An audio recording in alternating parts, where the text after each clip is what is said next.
देश का प्रशासन चलाने वाले शीर्ष अधिकारियों का भविष्य आखिर कैसे सुरक्षित होता है। आज के इस विस्तृत विश्लेषण में हम सीधे इसी अहम विषय पर बात करेंगे। अप्रैल 2026 में लागू होने वाले अखिल भारतीय सेवा राष्ट्रीय पेंशन प्रणाली कार्यान्वयन नियम यानी AIS-NPS नियमों पर गहराई से चर्चा करेंगे। देखा जाए तो ये कोई आम सरकारी दस्तावेज नहीं है, बल्कि ये एक तरह से किसी भी सिविल सेवक के पूरे करियर और उसके बाद के वित्तीय जीवन चक्र का एक अल्टीमेट गाइड है। तो चलिए बिना किसी देरी के इस पूरी व्यवस्था को डीकोड करते हैं और देखते हैं कि ये नियम असल में काम कैसे करते हैं। अब सबसे पहला और बड़ा सवाल यही उठता है कि इन टॉप प्रशासकों की फाइनेंशियल सिक्योरिटी की गारंटी क्या है। बाहर से देखने पर शायद ये नियम महज लाल फीताशाही या उबाऊ कागजी कार्रवाई लगे, लेकिन हकीकत में यही नियम सेवानिवृत्ति के बाद की सुरक्षा का सबसे मजबूत आधार हैं। जो अधिकारी अपना पूरा जीवन देश और जनसेवा में लगा देता है, उसकी अपनी वित्तीय आजादी और स्थिरता पूरी तरह से इसी तंत्र पर टिकी होती है। इस पूरे सिस्टम को हम 4 आसान चरणों में समझ सकते हैं। सबसे पहले देखेंगे कि रजिस्ट्रेशन और प्रान यानी PANN नंबर का आवंटन कैसे होता है। फिर बात करेंगे मासिक अंशदान की। उसके बाद मृत्यु और विकलांगता जैसी अप्रत्याशित स्थितियों में मौजूद विकल्पों पर गौर करेंगे और अंत में सर्विस से निकास और रिटायरमेंट के नियमों को समझेंगे। तो शुरुआत करते हैं पहले कदम से, जो है सिस्टम में एंट्री। किसी भी अधिकारी के लिए सर्विस ज्वाइन करने के पहले ही दिन से राष्ट्रीय पेंशन प्रणाली यानी NPS में पंजीकरण कराना अनिवार्य हो जाता है। ये कोई चॉइस नहीं है, बल्कि सर्विस की एक बुनियादी शर्त है। यहीं से भविष्य को सुरक्षित करने की नींव रखी जाती है। अक्सर सरकारी विभागों का नाम आते ही फाइलों में देरी की बात दिमाग में आती है ना? लेकिन इन नियमों में एक बहुत ही सख्त टाइमलाइन तय की गई है। अधिकारी को पहले ही दिन अपना आवेदन जमा करना होता है, फिर अगले सिर्फ 3 वर्किंग डेज के भीतर हेड ऑफ ऑफिस को इसे आगे बढ़ाना होता है, और सबसे खास बात, ज्वाइनिंग वाले महीने की आखिरी तारीख या फिर 20 दिनों के भीतर जो भी बाद में हो, खाते में पहला कंट्रीब्यूशन जमा हो जाना चाहिए। मतलब भविष्य सुरक्षित करने में एक दिन की भी ढिलाई की गुंजाइश नहीं है। चलिए अब नौकरी के दौरान के सालों पर आते हैं, जहां मासिक अंशदान की प्रक्रिया शुरू होती है। देखते हैं कि महीने दर महीने यह पेंशन खाता आखिर बढ़ता कैसे है। पेंशन में हर महीने कितने पैसे जमा होंगे, इसका कैलकुलेशन कैसे होता है। इसके लिए इमोल्यूमेंट्स या परिलब्धियों को समझना जरूरी है। बहुत ही सरल शब्दों में इमोल्यूमेंट्स का मतलब है बेसिक पे और उसके साथ उस महीने का महंगाई भत्ता यानी DA। तो बस यही वो विशिष्ट गणना है जिसके आधार पर यह तय होता है कि हर महीने पेंशन फंड में कितनी रकम जाएगी। अब इस पूरी प्रणाली में पैसा आ कहां से रहा है, ये देखना काफी दिलचस्प है। एक तरफ अधिकारी का खुद का योगदान है, जो उनकी इमोल्यूमेंट्स का 10% होता है, लेकिन दूसरी तरफ सरकार का अंशदान पूरे 14% है। यानी सरकार भविष्य को सुरक्षित करने के लिए अपनी तरफ से काफी बड़ा हिस्सा मिला रही है। असल में यही मैचिंग योगदान इस पेंशन सिस्टम को इतना ज्यादा मजबूत और फायदेमंद बनाता है।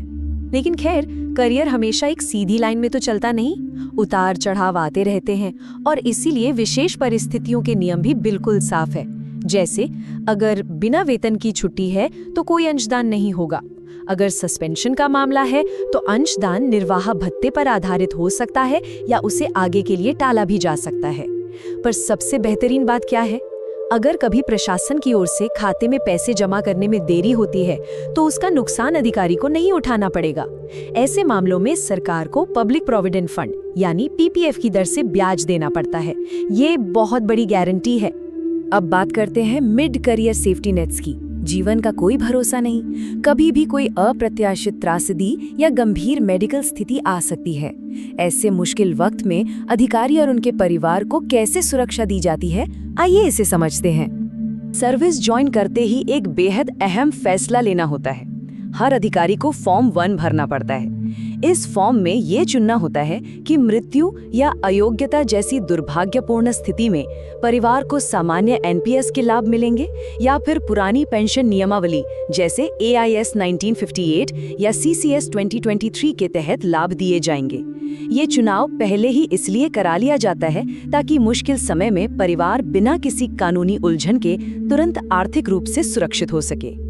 और अगर कभी कोई अधिकारी शारीरिक या मानसिक रूप से अपनी ड्यूटी पूरी करने में असमर्थ हो जाए तो उसके लिए एक बहुत ही सुलझी हुई 3 चरणीय प्रक्रिया है। सबसे पहले एक मेडिकल बोर्ड के लिए अनुरोध किया जाता है, फिर वो बोर्ड अधिकारी का मेडिकल इवैल्यूएशन करता है। अगर ये तय होता है कि अधिकारी अब वर्तमान काम के लिए अनफिट है तो उसे कम मेहनत वाला कोई निचला पद ऑफर किया जा सकता है या फिर चुने गए नियमों के अनुसार इनवैलिड पेंशन दी जा सकती है। ये पूरा प्रोसेस निष्पक्षता और सहानुभूति का एक बेहतरीन संतुलन है। चलिए अब इस सफर के आखिरी पड़ाव की तरफ बढ़ते हैं, सर्विस से एग्जिट और रिटायरमेंट। सेवा से अलग होने के कई तरीके हैं और हर तरीके के लिए वित्तीय नियम एकदम सटीक रूप से तैयार किए गए हैं। 60 साल की उम्र रिटायरमेंट या सुपर एन्युएशन का एक स्टैंडर्ड है। 60 के होते ही अधिकारी आमतौर पर रिटायर हो जाते हैं, लेकिन नियम एकदम पत्थर की लकीर भी नहीं है। अगर कैबिनेट सचिव जैसे बेहद अहम पदों की बात हो तो जनहित को देखते हुए कार्यकाल को 4 साल तक बढ़ाया भी जा सकता है। ये दिखाता है कि व्यवस्था में सख्ती के साथ साथ जरूरत पड़ने पर लचीलापन भी है। लेकिन रिटायरमेंट के अलावा भी बाहर आने के कुछ रास्ते हैं जिनके नियम और टाइमलाइन बहुत स्पष्ट हैं। मान लीजिए वॉलंटरी रिटायरमेंट यानी VRS लेना है तो 20 या 30 साल की सर्विस और 3 महीने का नोटिस जरूरी है। अगर सरकार खुद जनहित में समय से पहले रिटायर करती है तो 15 या 25 साल की सर्विस के बाद सरकार 3 महीने का नोटिस देती है। और अगर कोई सीधे इस्तीफा ही दे देता है तो इसके लिए न्यूनतम सर्विस की कोई शर्त नहीं है, बस NPS का पैसा निकालने के लिए 90 दिन का वेटिंग पीरियड होता है। सब कुछ बहुत क्लियर और स्ट्रक्चर्ड है। और हाँ, फाइनल पेआउट्स के कुछ नियम तो वाकई बड़े कमाल के हैं। इस्तीफे पर 90 दिन का इंतजार तो है, लेकिन एक बढ़िया ऑप्शन ये है कि सर्विस छोड़ने के बाद भी उसी प्राण खाते को नॉन गवर्नमेंट सब्सक्राइबर के तौर पर जारी रखा जा सकता है। पर सबसे बड़ी और राहत देने वाली गारंटी ये है कि अगर रिटायरमेंट के वक्त कोई विभागीय या अनुशासनात्मक कार्यवाही पेंडिंग भी हो तो भी NPS में जमा पैसे पर कोई रोक नहीं लगेगी। ये नियम जीवन भर की गाढ़ी कमाई को पूरी तरह सुरक्षित कर देता है। तो इस पूरी चर्चा का सबसे बड़ा निष्कर्ष क्या निकलता है? आखिर प्रशासन और सुरक्षा को जोड़ने वाले इतने बारीक नियमों की जरूरत ही क्यों है? इस विश्लेषण को खत्म करते हुए जरा इस बात पर गौर कीजिए, ये सख्त टाइमलाइंस और इतने मजबूत सेफ्टी नेट्स पूरे लोक प्रशासन की कार्यकुशलता पर क्या असर डालते हैं? जब एक सिविल सेवक को ये पक्का भरोसा होता है कि उसका भविष्य, उसके परिवार की सुरक्षा और उसकी जीवन भर की कमाई पूरी तरह महफूज है, तभी तो वो अपना पूरा ध्यान बिना किसी डर या चिंता के देश की सेवा में लगा पाता है। सच कहा जाए तो ये सिर्फ एक पेंशन योजना नहीं है, ये एक निडर, स्वतंत्र और कुशल प्रशासन की बहुत बड़ी नींव है। इस विस्तृत चर्चा से जुड़ने के लिए बहुत बहुत धन्यवाद।